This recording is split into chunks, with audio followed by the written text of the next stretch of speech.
Yes. Thank you very much. Thank you. Thank you, Colonel Qureshi. Thank you, Wing Commander Singh. Um, I just have a few points to make in closing. First of all, as you have seen, Pakistani claims about activities that they have undertaken continue to be heavy on lies, misinformation, and propaganda. And on top of that, this is peddled by Pakistani state agencies. The claims that they have made about attacking and destroying various places, various military installations and facilities, as has been pointed out by my colleagues here this morning, are completely false. The claim about the Air Force station in Sirsa being destroyed, completely false, as you've seen. The claim about the Air Force station in Suratgarh being destroyed, completely false again, as you have seen. There's a claim that has been made that the S-400 base at Adampur was destroyed, completely false, once again. Claims have been made about large sections of Indian critical infrastructure, power systems, cyber systems, etc., being attacked and destroyed, completely false. I would urge all of you and all those who watch this not to be misled by this tissue of lies that is being peddled by the Pakistani state for obvious purposes. The second point that I wanted to emphasize is that Pakistan continues with its execrable and wanton campaign of targeting civilians and civilian infrastructure, especially in the states of Jammu and Kashmir and Punjab. There is also on its part a consistent attempt to sow discord between communities in India. As I said, there has been a particular focus in its targeting of civilian infrastructure and the population in Jammu and Kashmir and Punjab. Earlier this morning, Pakistan shelled the town of Rajouri, killing the additional District Development Commissioner, Sri Rajkumar Thappa, adding to the civilian casualties and the damage in that state. We have also observed overnight damage to property and injuries to civilians in Firozpur and Jalandhar, among other places. Finally, as I said, Pakistani officials also continue to make ludicrous claims about India firing missiles towards Sri Amritsar Sahib.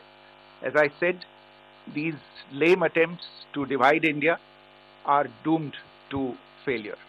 We have also seen in some of the remarks that have been shown on television that the Pakistani army spokesman seems to take great joy at the fact that the Indian public should criticize the government of India with regard to various issues.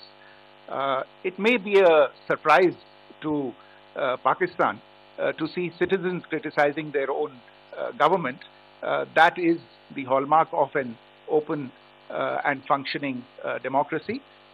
Pakistan's unfamiliarity with that, again, should not be surprising. And finally, there is this yet again completely ludicrous claim that Indian missiles have hit Afghanistan. Totally frivolous allegation. And I only want to point out that Afghan people don't need to be reminded about which country it is that has, on multiple occasions, in just the last 1.5 years, targeted civilian populations and civilian infrastructure in Afghanistan. Ladies and gentlemen, as you would have gathered from this morning's briefing, we are dealing with an evolving situation. Accordingly, today we don't have the time to take questions, but we will continue to update you on this situation as we go along. Thank you all very much for joining us this morning.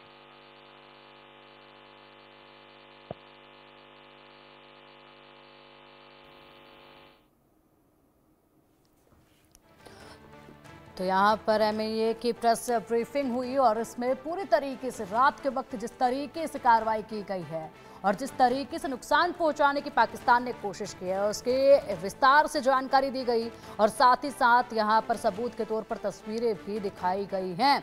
किस तरीके से पाकिस्तान को मुंहतोड़ जवाब दिया गया है, कैसे पाकिस्तान की हर एक नाकाम कोशिशों को पूरी तरीके से ध्वस्त किया गया, मिट्टी में मिलाया गया। ऐसे में बताया कर्नल सोफिया कुरैशी ने कि 26 से ज्यादा जगहों पर हमले किए गए, कई वायुसेना स्टेशनों पर हमले को नाकाम किया गया। वायुसेना स्टेशनों को टारगेट किया जा रहा था, उनको नाकाम किया गया। पाकिस्तान ने पंजाब में एयरबेस को टारगेट करने की कोशिश की जिसे फेल कर दिया गया। रडार, हथियार और एयर डिफेंस सिस्टम को चुन कर टारगेट करके अब ये पूरी तरीके से यहीं पर वार करने की कोशिश कर रहे हैं। ये इनकी रणनीति एक जो है वो साफ तौर पर नजर आने लगी है। पाक नागरिक विमानों की आड़ में पाकिस्तान ने लड़ाकू विमान छिपाने की कोशिश की है। हमारे साथ मयंक चौबे जी हैं। सर, प्रेस ब्रीफिंग आपने सुनी, जिस तरीके से यहाँ पर विस्तार से एक एक बारीकी जो है बताई गई है और इसी के साथ विजुअल्स भी दिखाए जा रहे थे, तस्वीरें भी लगातार दिखाई जा रही थी।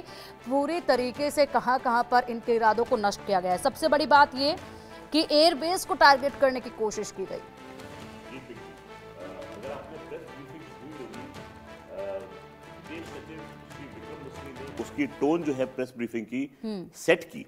उन्होंने अपना स्टेटमेंट जो दिया था उसकी शुरुआत की थी कुछ वर्ड से, constant provocative escalation by Pakistan.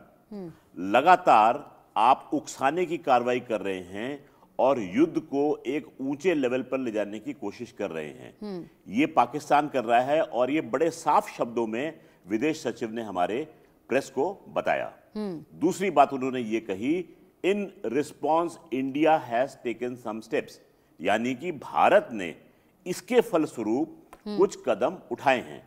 और फिर उन्होंने माइक दिया था कर्नल सोफिया कुरैशी को। सोफिया ने अपने बयान में ये बताया कि पाकिस्तान ने किस तरह U C A V, drones, loitering munition, long range weapons और फाइटर जेट्स की सहायता से भारत पर कायराना अटैक करने की कोशिश की।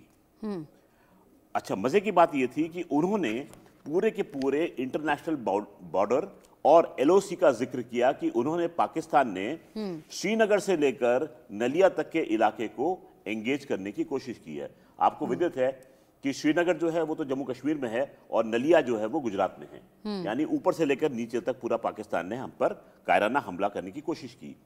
वर्ड यूज किए गए थे हैरेसिंग अटैक्स। हैरेसिंग अटैक्स, आपके दर्शकों की जानकारी के लिए बताऊं कि जब दुश्मन ऐसी आप पर बमबारी करता है जिससे कि आप तंग हो, आपको जैसे आराम करने का मौका ना मिले, सोने का मौका ना मिले, आपके सिविलियंस जो हैं वो परेशान हो जाएं, तो ऐसे अटैक को हैरेसिंग अटैक्स कहते हैं। तो पाकिस्तान जो है वो ऐसे अटैक्स भारत पर कर रहा है और एक जिम्मेवार डेमोक्रेसी का प्रदर्शन करते हुए दोनों अधिकारी कर्नल सोफिया कुरैशी और विंग कमांडर व्योमिका सिंह ने यह बताया कि हमको लिमिटेड जान माल की क्षति हुई है।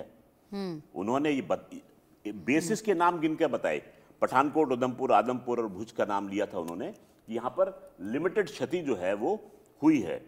देखिए, आप जो है जब युद्ध में जाते हैं तो कुछ क्षति आपकी होती है और आप युद्ध में जाकर दुश्मन पर खूब क्षति लाते हैं, आपकी भी क्षति हो सकती है।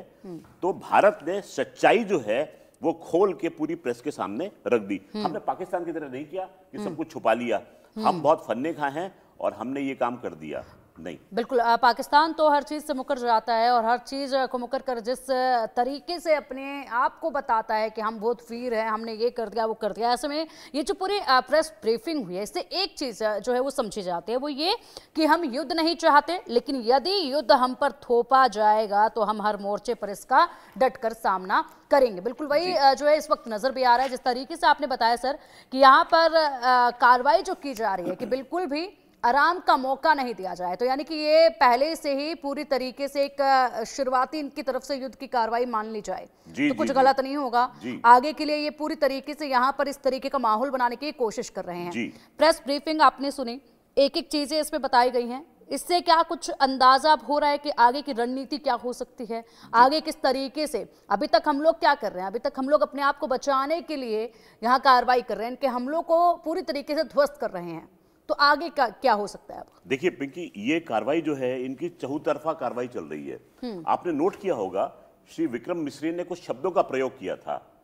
लाई यानी कि झूठ, मिस इन्फॉर्मेशन आपको गलत जानकारी देना, प्रोपेगेंडा यानी कि ऐसी जानकारी देना जो कि लगातार आपका मनोबल गिराने की कोशिश की जाए।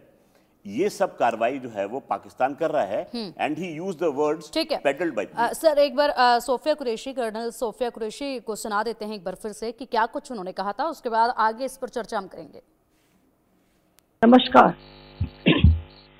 पाकिस्तान सेना ने पूरी पश्चिम मोर्चे पर लगातार आक्रामक गतिविधियां जारी रखी।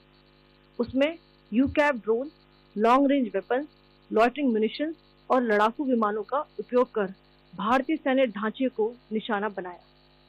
नियंत्रण रेखा पर भी ड्रोन घुसपैठ और भारी कैलिबर हथियारों से गोलाबारी की। अंतर्राष्ट्रीय सीमा और एलओसी पर श्रीनगर से नलिया तक 26 से अधिक स्थानों पर हवाई घुसपैठ के प्रयास किए गए। भारतीय सशस्त्र बलों ने अधिकांश खतरों को सफलतापूर्वक निष्क्रिय किया।